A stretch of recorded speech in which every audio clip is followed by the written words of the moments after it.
ఈ మధ్య కాలంలో కేటీఆర్ పర్యటనలు చూస్తా ఉంటే పాపం ఆయన రాజకీయ పార్టీ వర్కింగ్ ప్రెసిడెంట్ కదా, మరి ఆ పార్టీని క్లోజ్ చేసి టూలెట్ బోర్డు పెట్టి ఎన్జిఓ పెడదామని అనుకుంటున్నాము. ఈ మధ్య బాగా పబ్లిక్ స్టాండ్స్ కొడతా ఉన్నాడు. నిన్న పాపం అంతవరకు కూడా ఎవరో దుబాయ్కి టికెట్లు వేసిరట. మళ్ళీ నిన్న కూడా ఒక ఆయనే సౌదీలో ఏదో ప్రమాదంలో ఉంటే సహాయం చేసిండట. వాస్తవానికి వీళ్ళు ప్రతిపక్షంలో ఉండి బాగా ప్రభుత్వాన్ని విమర్శించే విషయంలో వీళ్ళు కరెక్ట్. రెండేది, ఎందుకంటే గతంలో వీళ్ళు అధికారంలో ఉన్నప్పుడు ప్రభుత్వ అధికారులు కూడా స్వేచ్ఛగా హైదరాబాద్లో మీటింగ్ పెట్టుకోకుండా ఏదో దొంగచాటుగా బయట సిటీ అవుట్స్కట్లో పెట్టుకున్నంత నిర్బంధం వీళ్ళుండే.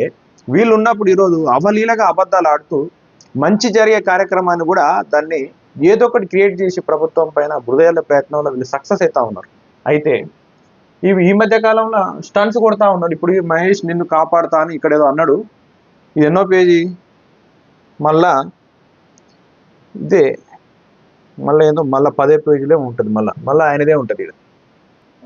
ఇక్కడ అభయం ఇస్తూ ఆశీర్వాదిస్తూ అని మళ్ళీ ఇక్కడ కేటీఆర్ పర్యటన కేసీఆర్ని హత్తుకొని భావోద్వేగానికి లోనవుతున్న ఉద్యమకారిని అంజవ్వ మీ వల్లే మా బాబు దక్కింది సార్ అని చెప్పేసి మళ్ళీ ఈ పబ్లిక్ స్టంట్లు కొడతా ఉన్నారు. ఎందుకంటే పాపం ఏం చెప్పాలి, ప్రభుత్వాన్ని ఎట్లా విమర్శించాలి, ఎట్లా మన రాజకీయం చేయాలి, ప్రతిపక్ష పాత్ర పోషించాలనేటువంటి పరిస్థితి లేదు పాపం వీళ్ళకు.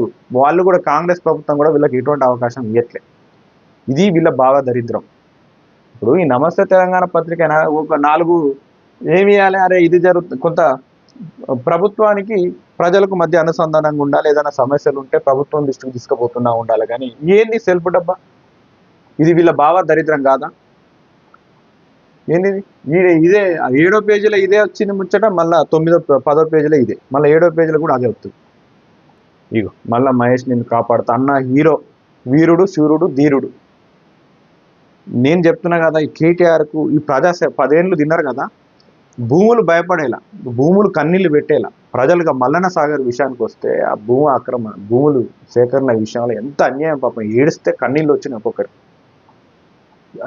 కాళేశ్వరం ప్రాజెక్టు మీద 12 లక్షల చెట్లను నరికేసిండు. ప్రకృతి విధ్వంసం.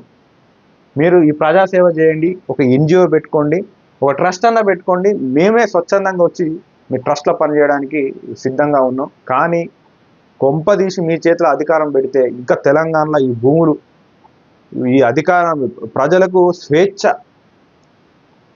స్వపరిపాలన అనేది మళ్ళా ఆగమైపోయేటువంటి పరిస్థితి ఉంటుంది. మీరు కనుక ఇట్లనే చేయండి, మీరు ప్రతిపక్షంలో ఉండండి, ఇట్లా ప్రజాసేవ చేయండి. 10 సంవత్సరాలుగా వేల కోట్ల రూపాయలు సంపాదించిండ్రు. అది ఇప్పుడు ఇట్లా ఈ జనాలకు, అవసరం ఉన్న వాళ్ళకు, పేదలకు ఇట్లా ఆర్థిక సాయం చేసుకుంటా ఉండండి. మీరు చేసిన ఈ 10 ఏళ్లలో మీ దోపిడికి, మీ పాపాలకు ఇట్లనన్నా కాస్తో కూస్తో కొంత మేలు జరుగుతుంది మీకు.